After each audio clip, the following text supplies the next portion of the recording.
Welcome to the Scent of Beauty. My name is Susan, and this video is titled, It Could Be Worse, Superlative to What? Part 6. I've been discussing the visceral feelings that we have in our bodies, being more in tune to our messengers that is sent from our bodies.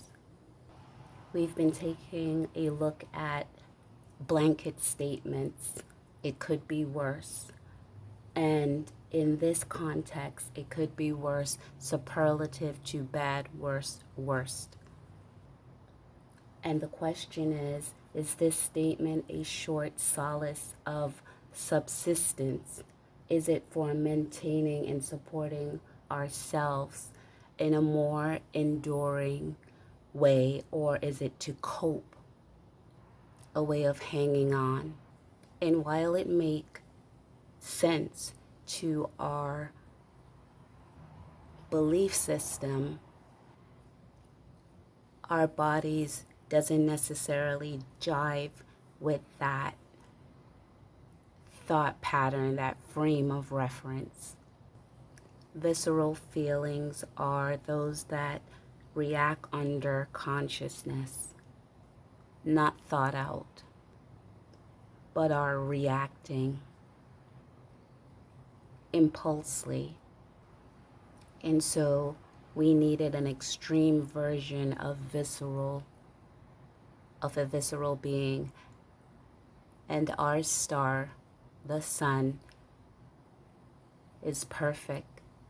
A perfect illustration of what we can observe and comprehend when our feelings dictate the emotion. I suggest if you haven't listened to the other videos, listen to those videos and then come back. So in part 6, we're in the convection zone of the sun. In this zone, there's no random walk. We've gotten to a place where there is some order, but it's still intense, and it's still very hot in temperament. While the plasma starts to thin to help the photon to move in another way, trying to get through these different zones, to express itself, to be free, to move through these zones. It's like making a decision to stop bouncing around and going in and out of random relationships. It's more coming into some form of awareness. But the visceral nature is still very active. I call it, this is the convection zone, the time of decision. It's the diagnostic zone, where we are coming from and where we're heading to. These are the teachings in the convection zones that we're gleaning with the help of NASA and the various probes that they have sent to get very close and intimate as much as possible to this visceral being, the sun. Here we find a magnetic effects that's occurring. And the question is, do we as individual want to keep the repetition going from minimum to maximum impulses, reactions, without a conscious coupling? We could take steps on determining the star factor of our being. How do I want to process my light? Am I exhibiting the superlative state of mind that enhance my visceral contribution? There is two parts in this one zone. At the bottom, it is hot. It gets the plasma to the top. Then the plasma keeps going upwards and rising to the top and then sinking again. The energy expands as it starts to rise, but some of it falls. It's trying to change its practices. For us, this is when we stop going along for the ride in a relationship, but becoming familiar with our patterns. More mender path, more straight, a straight path instead of random. Succinct, short and clear, to the point, those type of relationships in our behavior. It could be worse, superlative, to random hookups, random walk in a general sense, and I'm talking about relationship all across the board. Or now we get these voluntarily withdrawal from, disarray, and I call it cluttered, clustered relationship. Adolescents have these relationships many times, not all adolescents, but many, where we're all friends. There's a lot of energy going through that radiation zone, all geared towards feelings with a sense of, but I'm mature. I know what I'm doing, that sense. In this junction, the word succession is what I would use to describe this junction for the visceral being on the journey. Environmental control gives the body an opportunity to express succession, not always in a positive, successful way, but attempting. Successive move is one's own pleasure path than pounding and bouncing in and out of obstructive relationship. But winning a battle doesn't mean the war is over. Even every zone comes with its own challenges.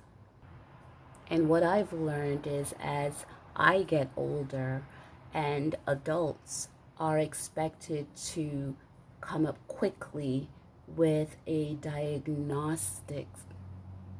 Actually, it's with a diagnosis, moving away from a diagnostic approach, which takes time and attention. A diagnosis can be made without diagnostic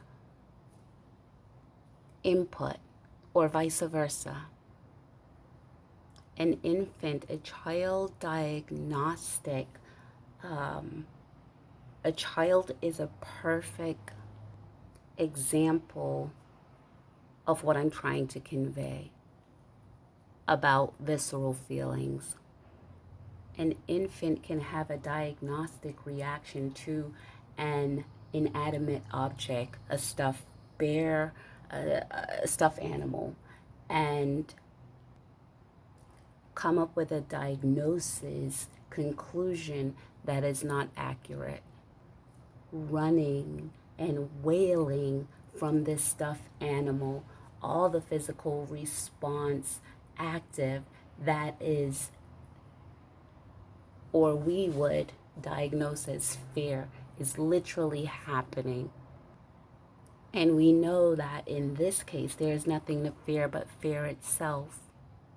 So we could see that visceral activities are not determined by intellect. However, intelligence can help us become aware of our feelings. Can we reason with a child and say, it's a stuffed animal, you don't need to be afraid, when they're 1 or 2 years old, when they don't understand the vocabulary? that comes with the ability to identify an actual animal that is threatening versus an inanimate object. No, the child listened to their physical reaction. So with patience and comfort, we address the visceral reaction in an infant, but we try to reason a visceral reaction that occurs within ourselves. Without understanding the mind and body, not mind/body, two entities, the mind and body, having their own expressive pathway, we can mistakenly confuse concise for precise. It could be worse.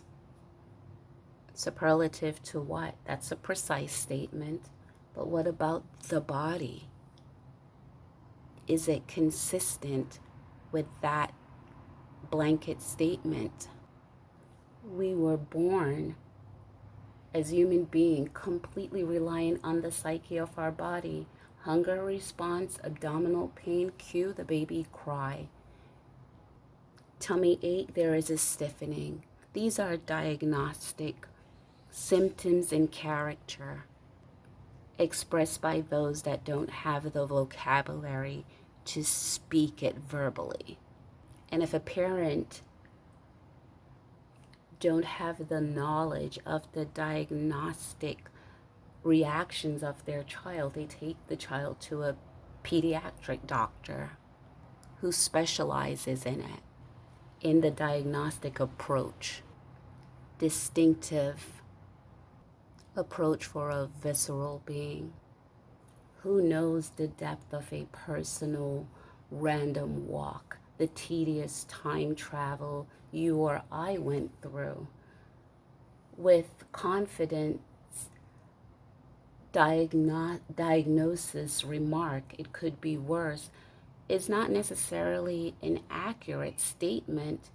It might be an incomplete assessment though.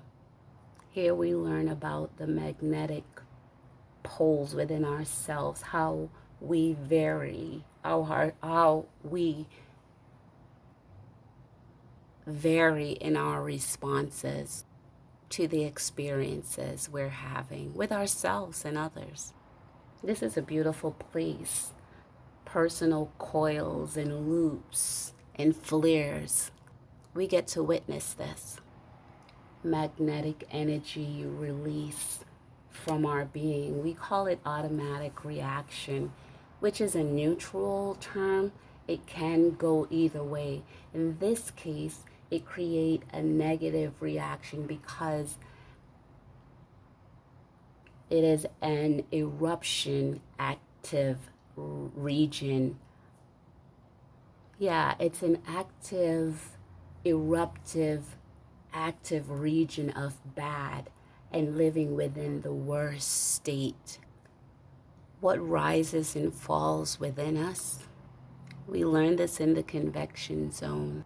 In the next video, we're going to take a look at the spots on our visceral beings, the storms that it creates around it, and the flares and storm it might release. But the gift is, we have the gift of consciousness. We probe to change. NASA probe to observe, get close enough, but it can't change the sun. We have a nature, but we could nurture our entire being, mind and body. We have the technology and we have the capability to react in our own essence that create the scent of beauty, not just with our minds, but in our visceral being. Thank you. Welcome to the Scent of Beauty. My name is Susan.